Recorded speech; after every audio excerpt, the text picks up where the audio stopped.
రాష్ట్రంలో medical college ప్రైవేటైజేషన్కి వ్యతిరేకంగా సమావేశం ఏర్పాటు చేశారు. ఇది వ్యతిరేకంగా కాదు.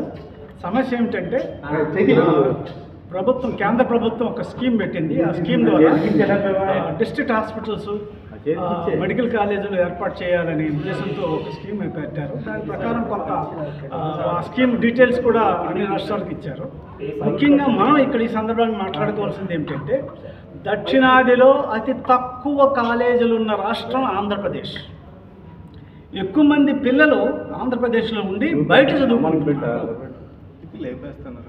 దాని మూలంగా నష్టపోతుంది మన పిల్లలే. కాబట్టి ఈ 17 కాలేజీలకి సంబంధించి ఆల్రెడీ కొంత దగ్గర 2,000 కోట్ల రూపాయలు గత ప్రభుత్వం ఖర్చు చేసిందని పత్రికలో చదువుతారు. అంచేత ఈ 17 కాలేజీలకి సంబంధించి కూడా ఆల్రెడీ భూమి సేకరణ జరిగింది, ప్రారంభం కూడా జరిగింది, వర్క్ జరుగుతోంది. ఈ సందర్భంలో ఈ స్టేజ్లో వాటిని ప్రైవేటైజ్ చేయడం న్యాయం కాదు. కారణం ఏమిటంటే, ఈ కాలేజీల్లో ప్రైవేటు సీట్ అయితే ఏడాదికి 50 లక్షలు, అంటే 5 ఏళ్లలో 2.5 కోట్లు.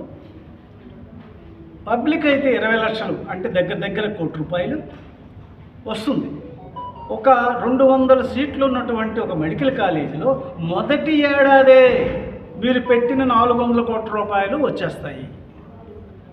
అందులో ఆల్రెడీ నువ్వు ఇన్వెస్ట్ చేసేసి ఉన్నావు. అంటే ఈ దశలో ప్రభుత్వం కొంచెం ఆలోచన చేసి ప్రజల్ని దృష్టిలో పెట్టుకొని అవి ప్రభుత్వ పనులనే ఉంచాలి. ఎందుకంటే సగం వరకు అయిపోయినాయి కాబట్టి ఇంకో 5-6 వేల కోట్ల రూపాయలు పెద్ద సమస్య ఏం కాదు ఒక రాష్ట్ర ప్రభుత్వానికి. ఒక అండర్టేకింగ్ ఇస్తే ఎల్ఐసి ఇస్తుంది, లేకపోతే ఇంకా చాలా ఉన్నాయి ఫైనాన్షియల్ ఇచ్చేటటువంటి సంస్థలు. ఏ ఇంట్రెస్ట్లో తీసుకున్నా రీపే చేయగలిగినటువంటి స్తోమత గుడ్ ఇన్వెస్ట్మెంట్. ఇది తీరా చేస్తే అది ఏమున్నాయి, ఆ అగ్రిమెంట్లో చేసినటువంటి స్కీమ్లో ఈ భూమి ప్రభుత్వం పన్నే ఉంటుంది. ఎందుకంటే హెల్త్ సెక్టర్ ప్రభుత్వంది, రాష్ట్ర ప్రభుత్వంది. కాబట్టి భూమి ప్రభుత్వందే. కాబట్టి ఆ భూమి చూపించైనా బ్యాంకుకు డబ్బులు ఇస్తాయి. దీనికోసం నా యొక్క అభిప్రాయం ఏమిటంటే, రాష్ట్ర ప్రభుత్వం ఒక ఏజెన్సీని, ఒక ఐఏఎస్ ఆఫీసర్ని వేసి ఒక మిషన్ మోడ్ పెట్టి ఈ 17 కాలేజీలు కట్టి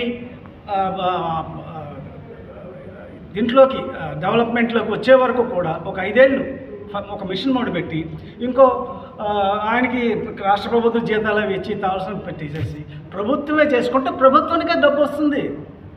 ప్రభుత్వానికి ఎంత డబ్బు వస్తుందంటే, ఈ కాలేజీల ఫీజుల మూలంగా వచ్చే డబ్బుని మళ్ళీ ప్రభుత్వం ఫ్రీగా వైద్యం అందించడానికి కూడా సరిపోయేటంత డబ్బు ఈ కాలేజీల మూలంగా వస్తుంది. ఇది గుడ్ ఇన్వెస్ట్మెంట్. కాబట్టి ప్రభుత్వమే చేయాలి, ప్రభుత్వం తరఫునే కాలేజీ నిర్వహించాలి, మనం తెలుగు వాళ్ళని ఆదుకోవాలి.